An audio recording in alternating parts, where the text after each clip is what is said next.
Hello everyone, কেমন আছো তোমরা সবাই? Again welcome back to my another new blog.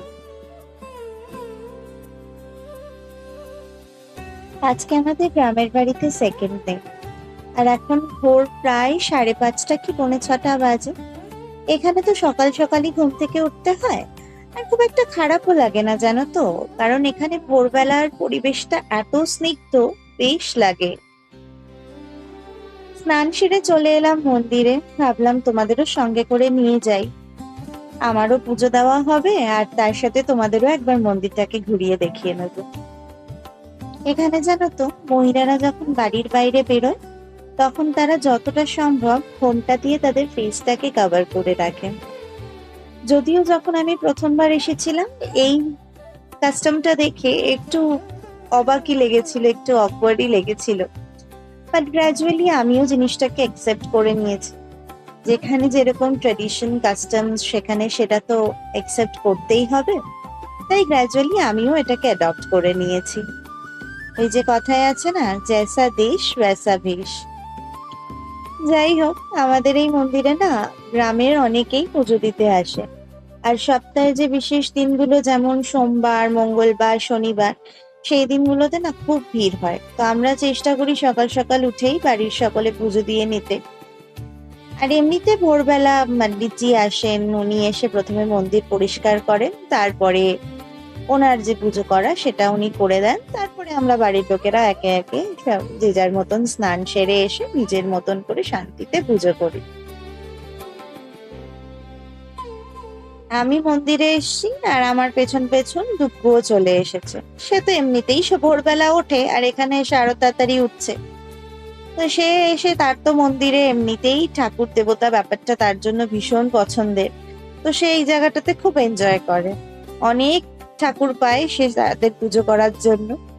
আর এই দেখো, ওর হঠাৎ করে মনে হলো নন্দীজির কাছে ফুল নেই, তাই গোপালের থেকে একটা ফুল চেয়ে এনে ওর নন্দীজির মাথায় দিয়ে দিল। কত ভাবে আমার ছেলেটা, কত ভক্তি ওর মনে। যাই হোক, এবার আরতি করে পুজোটা শেষ করি। আর আজকে এখানে এত হাওয়া চলছে না, ঠিক করে প্রদীপটা ধরিয়ে রাখাটাই মুশকিল হচ্ছে। যদিও ভেতরটাতে তো ঠিকঠাক করে দিয়ে নিলাম, কিন্তু বাইরে নিয়ে এসেই মনে হচ্ছে এক্ষুনি প্রদীপটা নিভে যাবে। এই কোনো রকমে ঢেকে ঢেকে পুজো করছি। এই দেখো, এখানে আমাদের গোপাল রয়েছে। গোপাল সারা বছরই দোলনায় থাকে। আর হনুমানজিকে তো দেখলি, ওইখানে হনুমানজি রয়েছে। মেনলি শিবজি আর হনুমানজিরই পুজো হয় প্রত্যেক বছর। এই মন্দিরটা না আমাদের প্রায় অনেক বছর, আমার এক্স্যাক্টলি জানি না কত বছর, বা যেটা শুনেছি আমাদের দাদাজির কাকা এই মন্দিরটা প্রতিষ্ঠা করেছিলেন, এবং উনি চলে যাওয়ার পর থেকে দাদাজি এই পুজোটা মেনটেন করে আসছে প্রত্যেক বছর। এই যে হনুমানজি। চলো, পুজো প্রায় শেষ হয়ে গেছে। আর ইনি হচ্ছে আমাদের পণ্ডিতজি, মানে এখন যিনি পুজো করেন তার বাবা। তো এনার বয়স অলমোস্ট 98 ইয়ার্স। উনি এখন পুজো করতে পারেন না, কিন্তু রোজ এসে মন্দিরে বসে থাকেন। পুজো সেরে ওপরে আসলাম আর দেখি হাজবেন্ড বারান্দাটা পরিষ্কার করছে।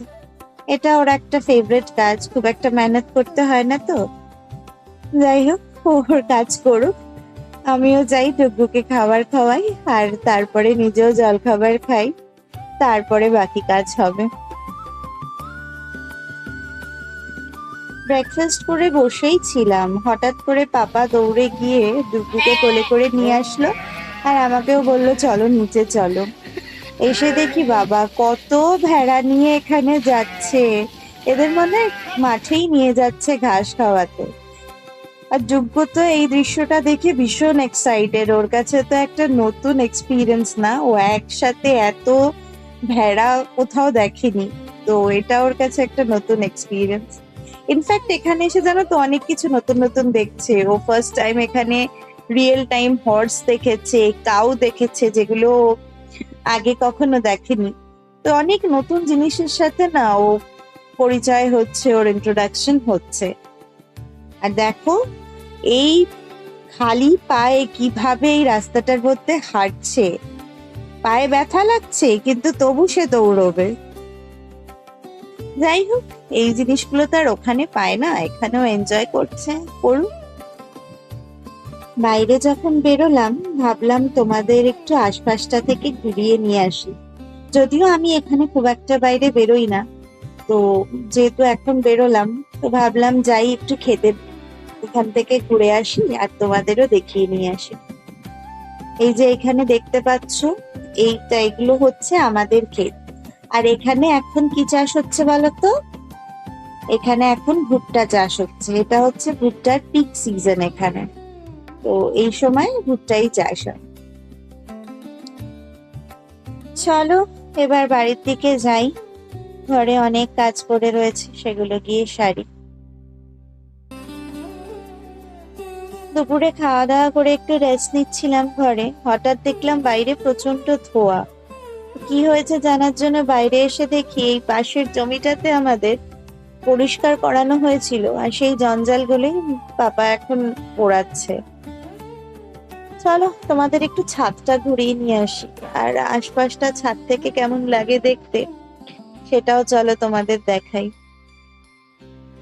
আমাদের ছাদটা কিন্তু ন্যাড়া ছাদ, জানো তো। আর এইটার জন্য আমি ডুগুকে নিয়ে এত টেনশনে রয়েছি, আমরা সব সময় ওকে চোখে চোখে রাখি যাতে ভুলেও ও এখানে না চলে আসে। আর এই যে এই জমিটাতে যত আম গাছ দেখছো সেগুলো সব আমাদের। পেছনেও আরো আছে, ওটাই এই বড় আম গাছটার জন্য পেছনের গাছগুলোকে দেখা যাচ্ছে না, তো পেছনেও আরো আম গাছ রয়েছে। এই আম গাছটাতে তো বেশ ভালো, এখানে যখনই ওপরের দিকে আম হয় ছাদ থেকেই সেগুলো পেড়ে নেওয়া যায়। আর ঘরের সাথেই লাগোয়া এই নিম গাছটার জন্য ঘরে বেশ ভালো হাওয়াও আসে, আর নিম গাছের হাওয়া তো লাগা ভালোই বলো গায়ে। এই যে এই গাছটা দেখছো না, এটা কিন্তু আমলা গাছ, মানে আমলকি গাছ যাকে বলে। তো শীতকালে তো আমরা এখানে থাকি না, বাট আমাদের এক আত্মীয় এসেছিল গত বছর শীতকালে, আর সেই গাছের ফলনের ছবি পাঠিয়েছিল। গাছে শুধু আমলকিই দেখা যাচ্ছিল, পাতা দেখা যাচ্ছিল না সেই সময়। এত আমলকি এখানে এই গাছটাতে হয় সেটা আমরা জানতামই না আগে। আকাশটা বেশ মেঘ করে এসেছে, মনে হচ্ছে আজ আবার বৃষ্টি নামবে। প্রত্যেক বছর না এখানে প্রচন্ড গরম থাকে, তো সেই অনুযায়ী আমরা ভেবেছিলাম খুব কষ্ট হবে থাকতে। আর আমি দুপু জামা কাপড়ও সেইভাবেই প্যাক করেছি, জেনারেলি গরমে পড়ার মতনই সব হালকা জামা কাপড় নিয়ে এসেছি। কিন্তু এখানে যেদিন থেকে আমরা এসেছি ঠিক তার আগের দিন থেকেই এখানে প্রচন্ড বৃষ্টি হয়েছে, ঝড় বৃষ্টি হয়েছে।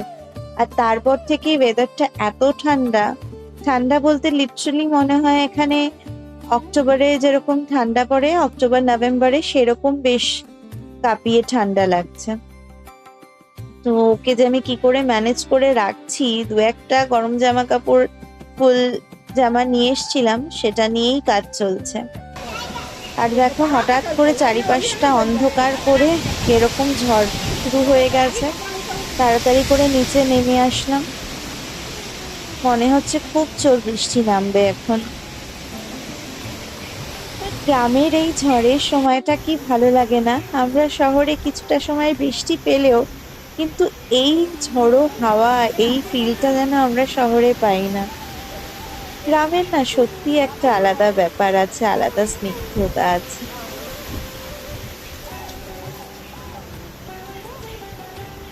দেখো কথা বলতে বলতে কি জোরে বৃষ্টি শুরু হয়েছে, এতটাই বৃষ্টি হচ্ছে বেশ অনেক জায়গায় জল দাঁড়িয়ে গেছে।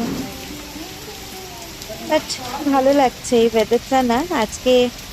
দেখি বৃষ্টি যখন হচ্ছে ডিনারে কিছু একটা স্পেশাল বানাতে হবে, দেখা যাক সুখী বুয়াকে বলে।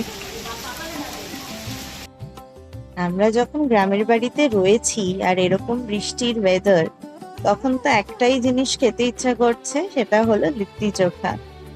আর যেমন ভাবা তেমন কাজ, সুখী বুয়াকে জানাতেই সুখী বুয়া সমস্ত কিছু অ্যারেঞ্জ করে নিয়ে চলে এলো। আজকে বানানো হবে লিট্টি, আর তার সাথে বেগুন আলু টমেটোর চোখা, আর তার সাথে আমার হাজবেন্ডের স্পেশাল রিকোয়েস্টে বানানো হবে মসালেদার পনির কি সবজি। আমাদের কলকাতার বাড়িতেও লিট্টি বানানো হয়, বাট সেটা মোস্ট অফ দ্য টাইম ফ্রাইডই বানানো হয়, কারণ ওখানে তো আমরা এই ঘুঁটেতে পুড়িয়ে বানানোর ফেসিলিটিটা পাই না, তো এই অথেন্টিক স্বাদটা আমরা ওই লিট্টিতে পাই না। বাট কি করা যাবে, দুধের স্বাদ ঘোলে মেটাই আমরা ওখানে ওটাই খেয়ে। যাই হোক, লিট্টি স্টাফিং এর যে কাজটা ওটা এখানে মাম্মি আর সখিবিয়া মিলে করছে, আর আমি কিচেনে বানাচ্ছি হচ্ছে পনির।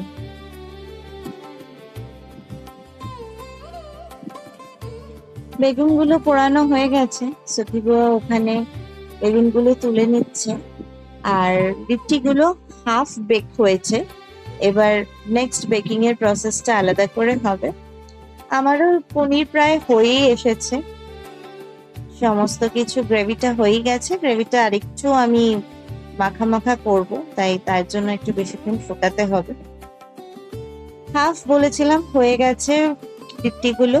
এবার নিচের দিকে যে আগুনগুলো জ্বলছে সেইটাকে আবার কুচিয়ে ওপর দিকে তুলে লিট্টিগুলোকে আবার ওর মধ্যে দেওয়া হচ্ছে, যাতে বাকি হাফ পার্টটা ভালো করে বেক হয়।